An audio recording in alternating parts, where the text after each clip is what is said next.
My name's Glennon, and we're going to go ahead and get started. As you come in the door here, per se, please make sure you're muted on your end. And I'm excited to kick this off. We're really excited to have the Exploratorium join us.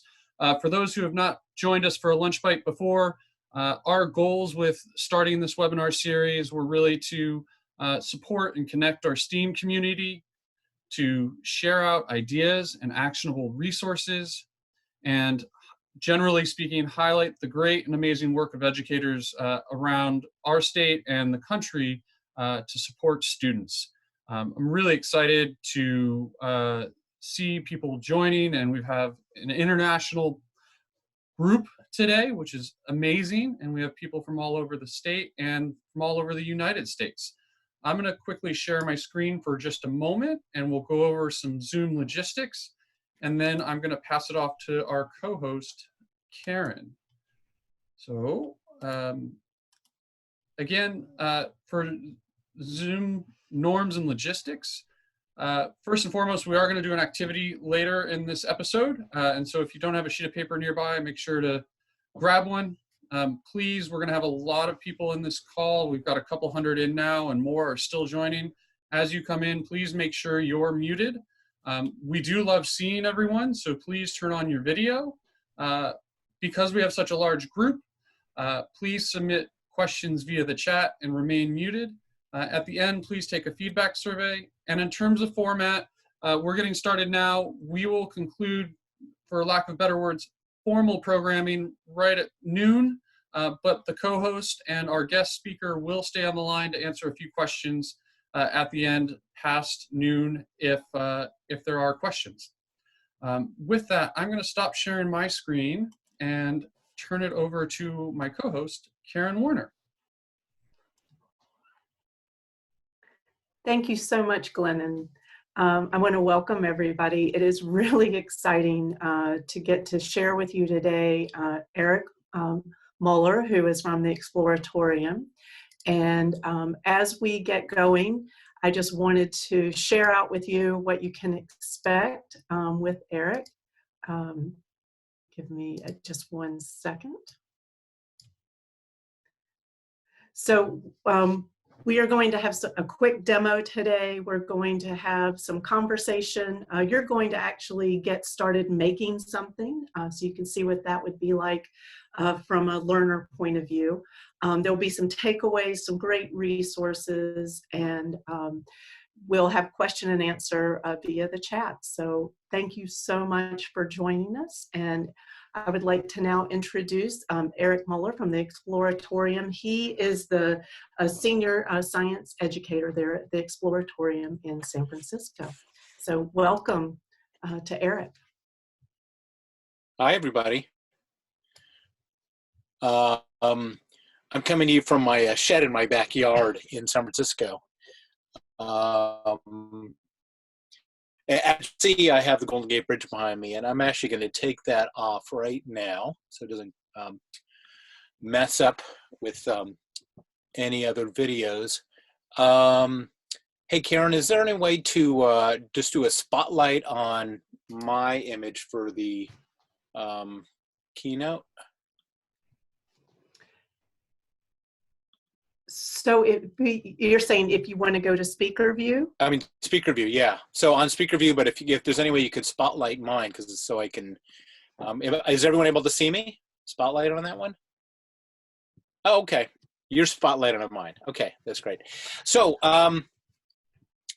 so tell you what, we are going to do several hands-on activities, and one of them you're going to do, and most of them I'm actually going to do. I'm going to pull up my screen so I know what I'm going to be doing over here. And hold on 1 second. Sorry. One thing about technology is something will always go wrong. Well, one exciting thing, Eric, is that you now have like about 300 people inside of your shed. So oh, who knew? That's crazy. Yeah, it's a very small shed too. So getting back to what I'm going to be doing. So I'm going to do 5 activities. 4 of them I'm going to demonstrate for you, and one of them I'm going to have you do along with me. All these activities are on the Exploratorium website. All of them can be, well, they're all NGSS aligned. They all can be used for three-dimensional learning, and they can all be kind of put into your curriculum. But the best thing about the things I'm going to show you is that they can all be done at home. So if you're looking for something that maybe you can tell your students at home to do, these might fit that criteria. So what I'm going to do is I'm going to show you the things that I'm going to be using. So in the activities we're going to be doing, you're going to need a sheet of paper. I think Glenn had mentioned that several times. A sheet of paper would be good for you to have. If you, and the ones I'm going to be demonstrating to you, I'm just going to be using straws. And the straws, you could pick it up at a drive-through window, because in the time of this virus, you can go to drive-through windows and pick up your food. Just ask for a bunch of extra straws. And instead of saying, hey, just give me a straw for my drink, say, hey, do you happen to have an extra 50 straws around? So straws would be a good thing to do, have for one of the demonstrations. A scissors. Also, speaking of going up to a drive-through restaurant, if you happen to ask for some condiments, get a lot of them. So I have a lot of condiments over here to do an activity. Also, if you happen to have a plastic water bottle or any kind of clear bottle for one of the activities I'm going to show you, that's great. Another one I'm going to show you uses a balloon, which that one you might have to go to a store, or maybe you have one laying around from a birthday party, and a aluminum can. This one happens to be unmarked, but you can use a marked can too. So those are the simple ingredients we're going to do our activities with. So let's do the first one. So in this one, I'm going to make a musical instrument. This is a classic activity. We're going to make a musical instrument with a straw. And this one is called straw oboe. But before we do this activity over here, I want to show you another activity you can do just opening the straw up. So when you get your straws, and your straws are, in this case, I have a clear plastic straw surrounded by paper wrapping. And actually for this activity, I know that some straws now are cardboard or paper straws, and some of them actually have a plastic outside coating. But for this activity, a plastic straw with a paper coating, or a paper wrapping, is the best way to go. So on this one over here, what are you going to do? Just to get to your straw, you take the paper and you rub the paper back and forth 10, 15 times or so until the straw is warm. And you might want to check your hand out. And I know that in this day and age, they're telling you should wash your hands. For some reason, I have been washing my hands. My hand is really yucky and sticky, and I'll show you how yucky and sticky it is. Eric, while you're doing that, there's several questions. How are you showing what's going on your table? Is that an iPhone suspended, or how are you giving us access to that? Oh, so you mean that other shot over here? This one right here? Yes. So I happen to have another camera. It's a very small additional camera, and I just happen to be suspending it from a set of boxes next to me. So, and on Zoom, you can switch between camera views. And so I'm switching between the camera up there and the camera right over here. So I'm going to do this. I hope that answers the question. It does. Thank you. Yeah. So I'm going to go back to this one again. So I have this really dirty, disgusting, sticky hand of mine over here. And if I take a straw and I rub it a bunch of times, I can show you how sticky it is. I can stick it right on my hand. And by the way, if you do this with your straws, you can stick it onto, well, in my case, I do have clean hands. They actually have been washed many, many times per day. They're actually starting to chap. They're being washed so much.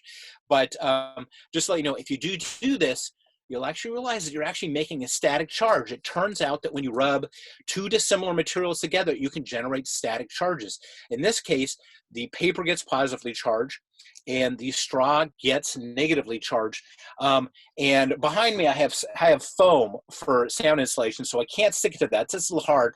But if I had a window or a door, that would be something I could stick it on. And I actually went into my garage to look for an album to stick it on, Sticky Fingers by the Rolling Stones. Couldn't find it, though.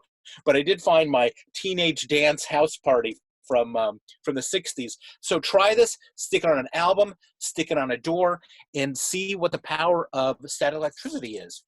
Now that I have the straw unsheathed, I can make a musical instrument out of it. And it turns out that just to make it a little bit clearer for you, I'm actually going to use this straw because it's solid, because I want to make sure you can see what I'm doing. So in this straw over here, what I'm going to do is I'm going to put it in my mouth.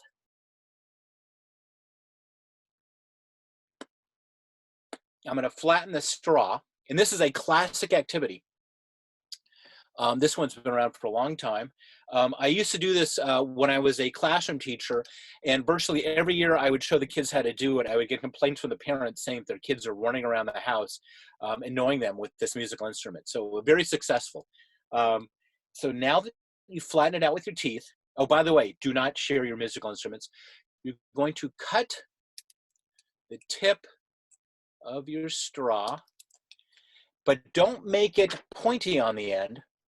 It's going to have a little flat part. I guess there are roofs like that too. They kind of go up on the side, but they have a flat part on the top. Once you've made your cuts with your straw, this is now going to act like a reed. And this, you just made a musical instrument. And by the way, this activity and all the activities, you can use them for a novel thing to get kids interested in it, but you can also go really, really deep on the science on these things. So let's see if this works. So I just made a musical instrument with a straw and a pair of scissors, and an elementary school kid, just showing them that and showing the vibrating reeds at the end, they make sound. So vibrations make sound. But if you're teaching middle school or high school kids and you want to teach them about resonance, there are sound waves, there are pressure waves that are going down the length of the straw, back and forth and back and forth. And they fit just right into this length of straw. And so the question is, and actually maybe people can answer this real quick, what do you think would happen if I cut the straw down and I change the length of the straw or the place where these sound waves are fitting? Go ahead, just write some questions down there really quick. I'm not questioning, write some predictions down. What might happen?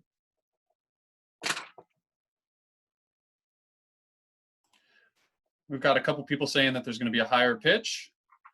Well, the note might change. I like that. Okay, so on this one, straw, scissors, let's see what happens.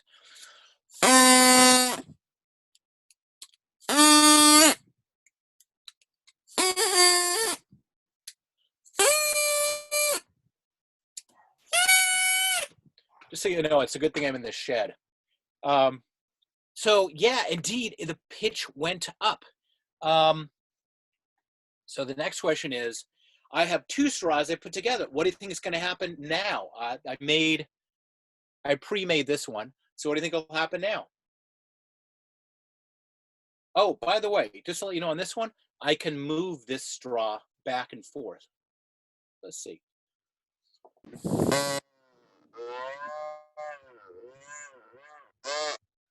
So let me catch my breath. So simple things that kids can do at home that can go pretty deep. You can go into AP Physics mode with just that activity. So another activity I'm going to do, I am not going to explain this one to you. This one, I came up with this one about 25 years ago. I discovered that these condiments do some interesting things. I'm going to grab some condiments over here. And it turns out that I happen to have a mental connection with condiments. I don't know how that came about. This Eric, one's before you move on to the condiments, yes. Real quick, one question. Yes. Does the thickness of the straw matter? We have a couple folks trying it at home and they're struggling, I guess. Their straw's a little thicker. Yeah, so thickness of the straw, like I would not use like a boba straw, but like McDonald's straws or other straws with wider diameter. I will tell you, this is an activity where you got to get that shape right. And also, after I pull it out of my mouth, a lot of times what I'll do is I'll make sure it's flattened over there. One thing that people have a problem doing, or a mistake they make, is they chew on the straw on the way out, which kind of gives it a lot of indentations. So I would say, make sure you cut it just right, make sure it's not pointy at the end. There's a flat part at the top of it. When you put your mouth over it, put your mouth, a few centimeters above where the reeds are, and blow. And I will say that a lot of people who do this, the first time they blow, they won't get anything. But if you blow really hard, and once it clicks, you're golden. Yeah. So you got to try it a few times. I hope that answers your question. Thank you. Yeah. So the condiments, I have a special relationship with condiments, and you might have that special relationship too. And I'm not going to tell you how to decide or figure out that special relationship, but I will tell you that once you know you have that special relationship with condiments, you can find one of those condiments and you can put it in a bottle with water. And this one is sealed inside a bottle with water. And if you have that special relationship with the condiment, you can make that condiment do what you want it to do. If you want it to go down, you can make it go down. If you want it to go up, you can make it go up. If you wanted to use it as the lie detector, you can say, hey, the sky is blue. And if it's up, it knows the sky is blue. If you look outside and say it's raining outside, no, it's not raining. It knows you're lying. It just knows it. So this condiment will rise and fall inside of a bottle with the help of your mind. I'll just put it that way. And I will show you the link to do this one. This one is called Condiment Diver. So this is a really simple activity that you or your kids can do at home. And you can investigate the nature of science. There's a bunch of other things you can do, but I will say there is some magic involved in this one too. Hey, Eric, just a quick time check for you. It's 11:48. Okay. It might be a good opportunity to transition to the everyone activity if you want. Oh, sure. And then we can come back if we have more time at the end. We can keep doing. If we have time, I'll show you the remote control roller. So yeah, let's transition over to the activity that you're going to do. So I will show you the link for the other activity that I haven't done. So what would be a good idea is for you right now to grab your sheet of paper, and all you have to do is roll your sheet of paper. And why don't everyone do this? Grab your sheet of paper and just roll it up into a tube. And the tube should have about I don't know, 2 centimeter diameter or so, maybe 3. Roll your tube up nice and tight. On the write-up that I'm going to show that on, it says tape it. You don't even have to tape it. You could just roll it up. You can do it either direction, but I'm doing mine the lengthwise. I'm just going to hold it right here. And I will give you 5 seconds to finish that. And just to let you know, the Exploratorium, where I am based, is a museum of science, art, and human perception. And we are very well known for our perception activities.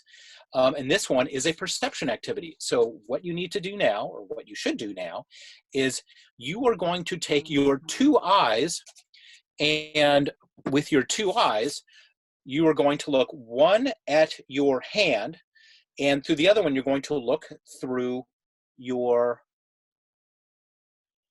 device that you just made. So you're going to put your device right next to your hand. One, you're going to stare at the palm of your hand, and the other one, you're going to look through the hole. And why don't people kind of just write in and say what they see when they look through both the hole in the tube and they're staring at the palm of their hand with their other eye. What do they see? Might also work better if you do it without your glasses on. And also, you might want to try it by switching hands and see if that effect is greater or less doing it the other way. We've got a lot of people seeing a hole in their hand. That's crazy. You have a hole in. Do you have a hole in your hand? So it turns out that you have two eyes, but mentally you seem to see only one view of the world. Even though you get input from two different sources, your right eye, your left eye, your brain has to put that information together. If you put two different pieces of information, for example, looking at your hand and looking through this one, your brain puts it together, and what do you get? I'm looking at the chat. You get a hole in your hand. Yeah. Oh, so what directions one more time? This is it. One eye looks through the rolled up paper, and the other one stares right at your hand and see what you see. You can also move the paper back and forth and see if that changes what you might see. Okie doke. So Glennon and Karen, do you want to? Yeah, we've got a lot of people seeing a hole in their hand, and I would just say for folks that I've seen a couple people asking questions about specific distance. It's just a little bit of trial and error, and you can play with it. It's trial and error, and it's experimentation. See where the effect is greatest for you. You know, maybe there's a dominant eye, dominant hand thing going on too. So there's a whole bunch of experimentation you could do with just a piece of paper in the palm of your hand. For everyone listening in, as questions come up, feel free to put them into the chat, and we'll try to address them as they come up. But we've still got another 8 minutes of formal programming. So what we'll do is we'll let Eric continue with his demonstrations, and we'll interrupt with questions as they come in. And for all of these activities, they'll be in the slides that we've already linked in the chat, and they're posted on this the Exploratorium website and so on. So you have resources. This session's also being recorded. So Eric, if you want to continue on with your demos, we'll interrupt as questions come in. Oh, do you want me to do a demo? Or do you want me to go into the links? Oh, yeah, why don't we, that's a good idea. Let's pause on the demos, and you can share your screen and kind of show people around the Exploratorium resources. And there was also a question about if you can explain how the condiment in a bottle works. I'm going to give you the link to that one, because for right now, if you don't know, it's magic. So I am not going to tell you that one. I will show you the link on how to get the answer to that one. Okay? Sounds good. Yeah. Okay. So tell you what, if we have time, I'll do another demonstration using a balloon in the can. Right now, I'm actually going to grab control of the screen. Hopefully everyone sees that. We're good over there? Oh, wrong page. Hold on. Let me get my next one over there. There we go. Yep, we can see your screen just fine. And great. Okay, so there is a slide that has links about the Exploratorium. I mentioned that before. I'm actually going to go up here, and instead of clicking the links on the slide, I already preloaded these just in case. So the Exploratorium is a museum of science, art, and human perception located in San Francisco. We are actually closed right now. I think most of you might know why, but if you ever have a chance and you make it up to San Francisco, go to the museum. It's a world-class museum. We have not only a physical space, but we have tens and tens of thousands of web pages that contain documents, activities, videos, audio. It's a really rich site to get a lot of things for your classroom or just for personal and professional growth. I happen to work for a department that does professional development for middle and high school science teachers called the Teacher Institute. We have other departments in our museum who do things for elementary school teachers, but my department specializes in middle and high school science teachers. And we have programs that you might look into attending at some point in time. The next link on this handout is something called a science snack. So just to let you know, the Exploratorium, which I mentioned, is a real science museum, a physical science museum. We build exhibits for our own location, and we build exhibits for other museums. And many, many years ago, other museums said, hey, we actually would like to build the exhibits that you have. And so we wrote a book of how to build exhibit size, exhibits. And these exhibits are all over the world now. And these exhibits might cost thousands, tens of thousands of dollars, or even hundreds and hundreds of dollars. And it turns out the teachers wanted to make these exhibits, but they didn't have that much money. And so the book that was written to build exhibits, it was a recipe of how to build exhibits, and it was called the cookbook. It was actually recipes about how to build exhibit-sized things, called the cookbook. And teachers wanted to build cheaper versions, and so we wrote a book called the snack book. So a lot of times teachers and we will refer to hands-on exhibits, hands-on demonstrations or hands-on activities as science snacks. And the things that I did earlier are called science snacks. We have write-ups of them. We have hundreds and hundreds of them. Here's holding charge, the one I did, the first one. The straw oboe, it is written up on our website. So make sure you check that one out too. The one that I did not do is called remote control roller. And I'm actually going to go on the side over here and look up the one called condiment diver, which is the one I did not do.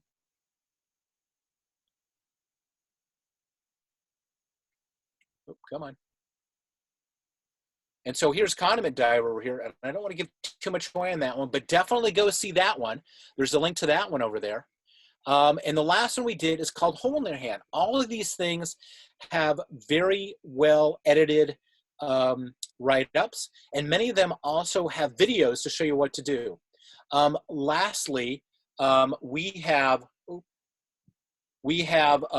curated many activities, especially for this age, and we're calling our curated activities for teachers and for students our learning toolbox. Over here, we now have activities on what are viruses, why does soap work, cell membranes, how big is a virus. So we curated a whole bunch of science snacks and videos and other resources at the Exploratorium so that you can use it now with your students. And finally, I would just say that all the resources I'm presenting to you are not only found on this slide deck, but if you click on the last link here, I actually made a document that is available, and that one is also located at tinyurl.com/CDF-Exploratorium, and you could find all that links to all the activities there too. So thank you so much, Eric. I'm going to do a quick wrap up, and for everyone, I know a lot of people want us to stick around for a little while and maybe do some more demos. Please know we are going to stick around, and I'm going to share my screen real quick, and if Allison can drop the feedback survey into the chat, that would be greatly appreciated. I will say the feedback survey is where we collect ideas for future episodes, and we really appreciate all the feedback, so please make sure to complete the feedback survey. As a preview for next week, we're doing birds, bugs, and clouds, guiding scientific observations at home. So please make sure to sign up for that as well. And I also want to share that the California STEAM Symposium registration is open. We will be hosting the event in December of 2020. So if you want to see more information about that, please be sure to check it out. And then, hey, Glenn, yes, where is it located this year? It's going to be in Long Beach. And then on our slide deck is all of our contact information and additional resources. So we're going to pause here for just a moment. This concludes our formal programming. And again, we really appreciate people filling out feedback in the survey. Jessica Howard just dropped the survey link in there. So we'd love to get your feedback. And we're here to hang out and can do some more demos or answer questions as they come up.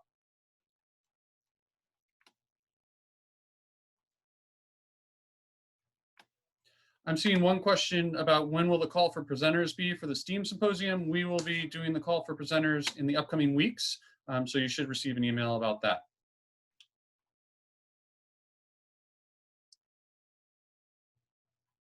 And previous Lunch Bites episodes are available at steamcalifornia.org, and there's a tab dedicated to Lunch Bites. That's where all the resources, the slide decks, the recordings are all be posted.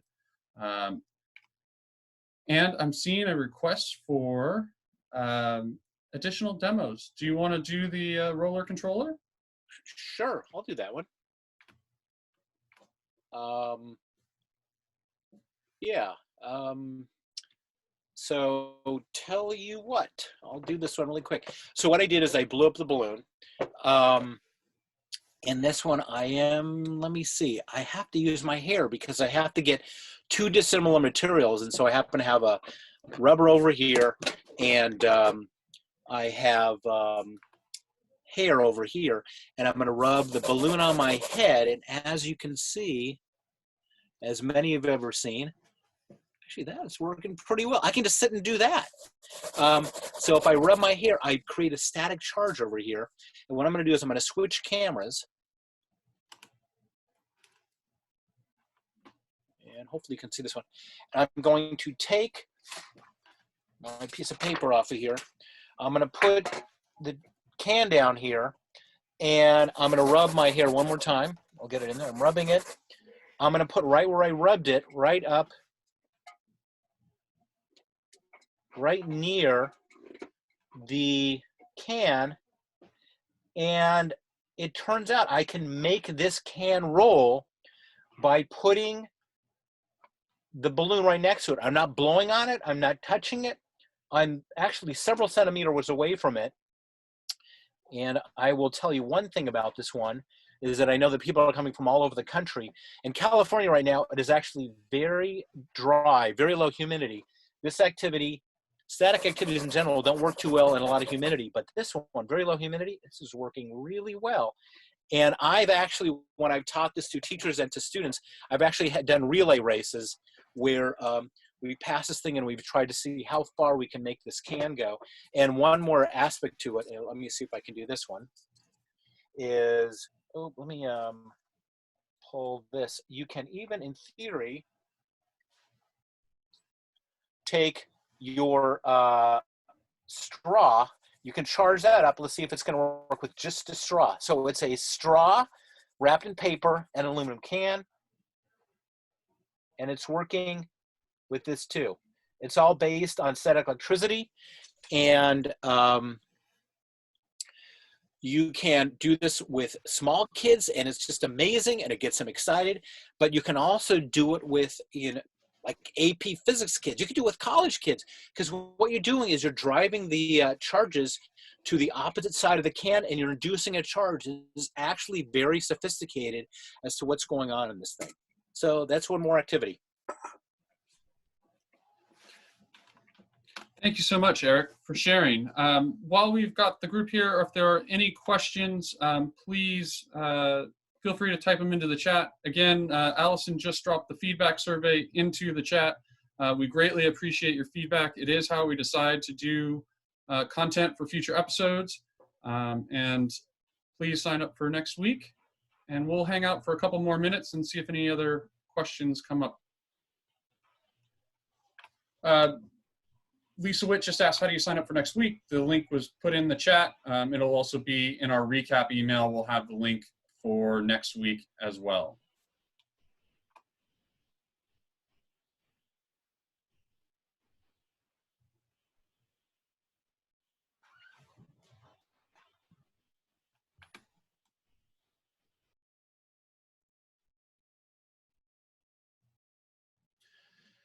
Yeah, I'm just going to jump in.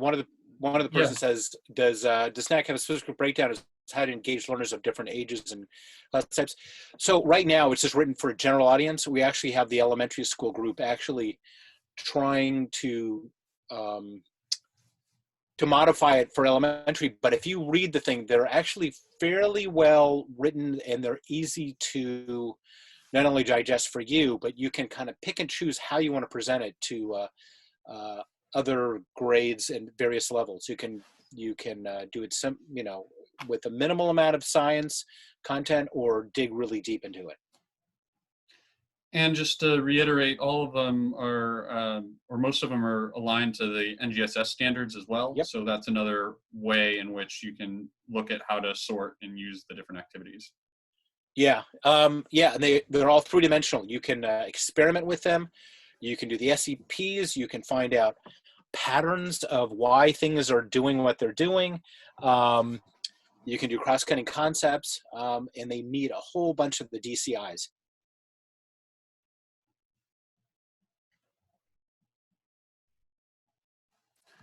Eric, I see somebody saying they're really excited to try these next week. And I feel like the expertise and energy you brought to this, when I was talking to you earlier this week as we were preparing for today, I had to run downstairs and show my family the things that you taught me. So you've infused science into my home. So I really want to thank you for that. Thanks.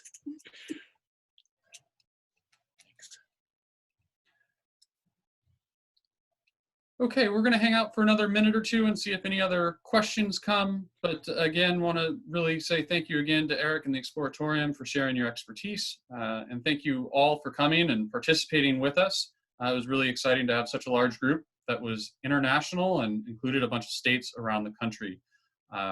It's really exciting for us. And we look forward to continuing to build community with all of you and continuing to partner and learn together as we work through this challenging environment.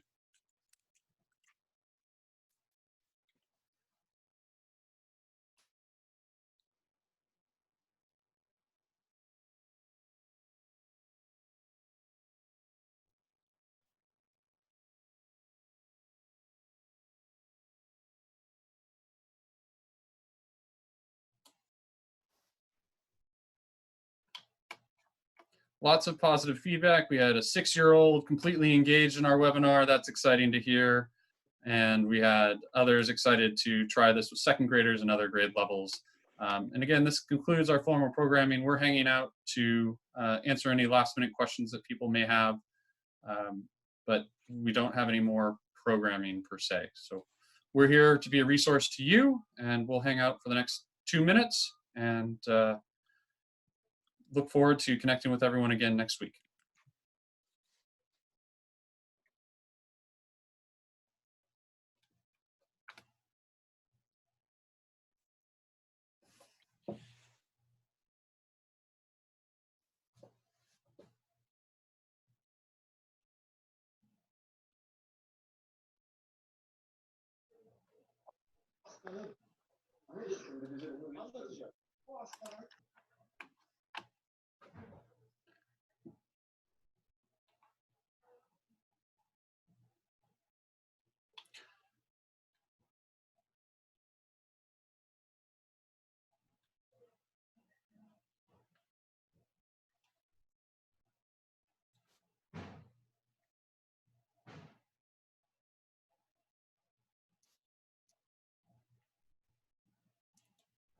Okay, I'm not seeing any additional questions, so we're going to wrap this meeting up. Eric, thank you again for your time and expertise, and we look forward to seeing everyone again next week on the next Lunch Bite. Have a great day, everyone. Thank you. Signing off. Bye-bye.